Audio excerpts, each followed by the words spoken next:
नमस्कार दोस्तों, स्वागत है आपका देवशल्य फैक्ट्स में। दोस्तों, आज की ये घटना है सन 1985 की, जब मनोवैज्ञानिकों के सामने एक बहुत ही पेचीदा केस सामने आया।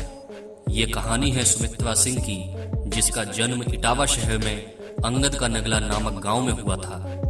सुमित्रा जब 11 साल की थी तभी उसकी मां का देहांत हो गया था। वह अनपढ़ थी क्योंकि वह कभी पढ़ाई के लिए स्कूल नहीं जा पाई। जब सुमित्रा 13 साल की हुई तब उसके पिता ने जगदीश सिंह नामक लड़के से उसकी शादी कर दी, जो कि शरीफपुरा नामक गांव का रहने वाला था। शादी के 3 साल बाद सुमित्रा ने एक बच्चे को जन्म दिया। इसके लगभग 1-2 महीने बाद से ही उसका बिहेवियर बदलना स्टार्ट हुआ। कभी वह अचानक बेहोश हो जाती तो कभी पागलों जैसा बर्ताव करती।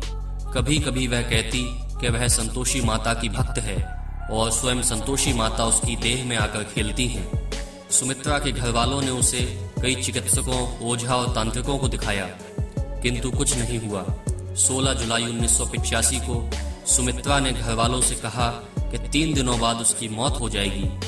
19 जुलाई को अचानक वह बीमार पड़ गई। वह अपनी चेतना खोने लगी। बाकी क्या हुआ, सुमित्रा के पिता से सुनिए।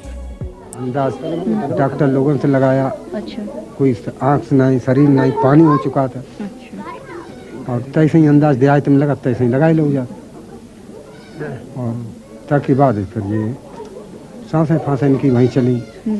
परिचय तब भई जब बात कि ऐसी बात आज गई भी, जो कि हम लोगों को नहीं किसी को पहचाना इन्होंने। जैसा कि सुमित्रा के पिता ने बताया कि उसकी सांसें बंद हो चुकी थीं और देखने वालों ने भी इसकी पुष्टि की कि सुमित्रा की नब्ज बंद हो चुकी थी। इसके लगभग 5-10 मिनट बाद उसकी सांसें दोबारा चलने लगीं और जब वह कॉन्शियस हुई तो सामने सभी को हैरानी से देखने लगी और किसी को नहीं पहचाना। वह कहने लगी कि मेरा नाम शिवा त्रिपाठी है और मेरा ससुराल दिबियापुर है, मेरा मायका इटावा है और मेरे 2 बच्चे हैं जिनका नाम रिंकू और टिंकू है। यह सब सुनकर सभी लोग हैरान हो गए कि आखिर यह क्या वाक्य है। सबसे पहली बात तो ये कि सुमित्रा पुनर्जीवित कैसे हो गई, और दूसरा, सुमित्रा के बिहेवियर में इतना बदलाव कैसे आया। ऐसा क्या हुआ कि सुमित्रा खुद को शिवा त्रिपाठी बताने लगी। कुछ दिनों बाद किसी ने बताया कि 2 महीने पहले शिवा त्रिपाठी नामक महिला का शव पुलिस को रेलवे ट्रैक पर मिला था, जिसकी खबर दैनिक सवेरा आदि न्यूज़पेपर्स ने भी पब्लिश की थी। दोस्तों, अब आपको बताते हैं शिवा त्रिपाठी के विषय में। शिवा त्रिपाठी का जन्म 24 अक्टूबर 1962 में ब्राह्मण परिवार में हुआ था। उसके पिता का नाम राम सिया त्रिपाठी था, जो कि एक कॉलेज में अध्यापक थे। शिवा इटावा में ही पली बढ़ी और बैचलर ऑफ आर्ट्स से ग्रेजुएशन पूरी की। जब शिवा 18 साल की हुई तब उसके पिता ने छेदीलाल नामक लड़के से उसकी शादी कर दी। शिवा पति के साथ दिबियापुर नामक छोटे से कस्बे में आकर रहने लगी। उसके 2 बच्चे हुए, रिंकू और टिंकू। परमेश्वर दयाल, जिन्होंने सबसे पहले इस केस को इन्वेस्टिगेट किया, उन्होंने लिखा कि शिवा के ससुराल वाले उसके ज्यादा पढ़े लिखे होने से और दहेज कम मिलने से नाखुश थे।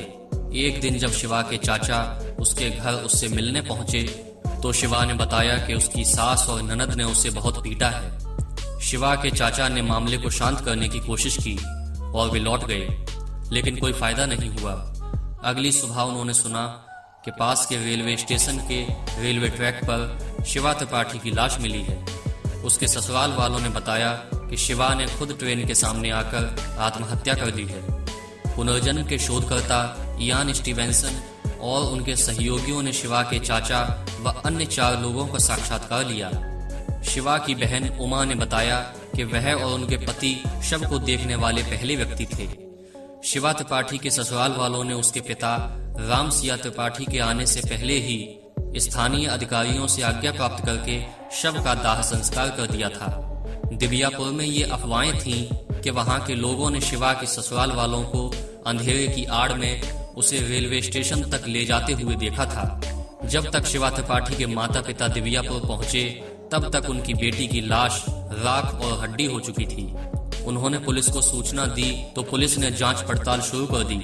पुलिस ने शिवा त्रिपाठी के पति छेदीलाल और उसके ससुर दोनों को गिरफ्तार कर लिया था, लेकिन सबूतों के अभाव में रिहा कर दिए गए। शिवा की सास और ननद कुछ महीनों के लिए छिप गई थीं, लेकिन उनके वापस आने पर पुलिस ने उन्हें भी गिरफ्तार कर लिया था। आखिरकार उन्हें भी सबूतों के अभाव में रिहा कर दिया गया। कई अखबारों ने इस घटना की खबरें चलाई थीं। लोगों का मानना है कि सुमित्रा की मौत के 5-10 मिनट बाद ही शिवा त्रिपाठी की आत्मा उसके अंदर घुस गई थी। ये खबर फैलते फैलते शिवा त्रिपाठी के पिता तक भी पहुंची। उन्होंने पहले अपने एक रिश्तेदार को सुमित्रा के घर भेजा, तो उसने भी वापस आकर यही पुष्टि की कि सुमित्रा को वो सब बातें याद हैं जो केवल शिवा ही जानती थी। उसके बाद शिवा के पिता राम सिया त्रिपाठी ने सुमित्रा को अपने घर बुलाया। इसके बाद क्या हुआ, सुनते हैं शिवा के पिता से। फिर थोड़ा हमारे आंसू भी आ गए। हमने कि जब इतना बतलाती, फिर उसने बच्चों का नाम लिया, सब पूरा अपना। उसके बाद जो है इस तरह से सब, फिर हमने उनसे कहा भी ठाकुर से रुके भी, तो दूसरे दिन हम यहाँ लेकर के आए उसे। जब यहाँ लेकर के आए तो मैंने वाइफ को जो था अलग बैठा लिया था, इसी मकान में थी जब आप आई थी। तो मैंने कहा, जब उसने देखा तो उसे कोई यही नहीं दिखानी कि मम्मी कहाँ है, तो उसने कहा यहाँ तो मम्मी है नहीं। हमने कि देखो इन्हीं में बैठी और लेडीज थी सब। वहाँ सब औरतें थी, वहाँ बोली कि मम्मी तो यहाँ नहीं है। फिर उसके बाद में पिताजी उनके बोले मम्मी को देखो कहाँ है। इधर उधर देख के तो कमरा में पहुँची, अंदर हम बैठे थे, वहीं जाके मम्मी मम्मी कह के रोने लगी हमारे। शिवा के माता पिता दोनों का भी यही मानना है कि सुमित्रा के अंदर शिवा की आत्मा ही है।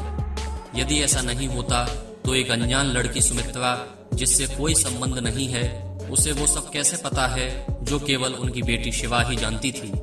जब पुनर्जन्म की शोधकर्ता सतवंत पासवेचा सुमित्रा से मिलने उसके गांव गईं, तो देखिए उनके बीच में क्या बातें होती हैं। अच्छा, ये पूछना है तुमसे सुमित्रा मैंने कि नहीं, सुमित्रा मत बोलो मुझसे। हाँ, अभी शिवा ही हो तुम? हाँ, क्यों? क्या होकर के इस दुनिया में जो पैदा हो जाता है, हाँ। वो क्या बार बार बदल जाता है बहन जी? अच्छा, नहीं, पहले बदल चुकी हो ना तुम, इसलिए नहीं, पूछ तो रही मैं एक बार जब बदल चुकी हूँ, जब मैं एक बार शिवा हो चुकी हूँ, तो क्या बार बार सुमित्रा अच्छा, बन तो सकती तुम हूँ? अभी शिवा ही हो? हाँ, और क्या अच्छा। सुमित्रा बन जाऊंगी? तो अब सुमित्रा के बारे में तुम कोई बात याद है? नहीं है, नहीं है, वो मैंने नहीं। पहले ही कहा, वो अब कह रही हूँ। शिवा के बारे में तो तुम्हें क्या क्या याद है? हाँ, वो शिवा पहले के बारे बता में? चुकी हूँ, हाँ। जैसे बचपन से। हाँ, 2 बच्चे हैं, वो भी आप जानती हो। अच्छा अच्छा। हाँ, जैसे खत्म हुई थी वो भी मैंने बता दिया था।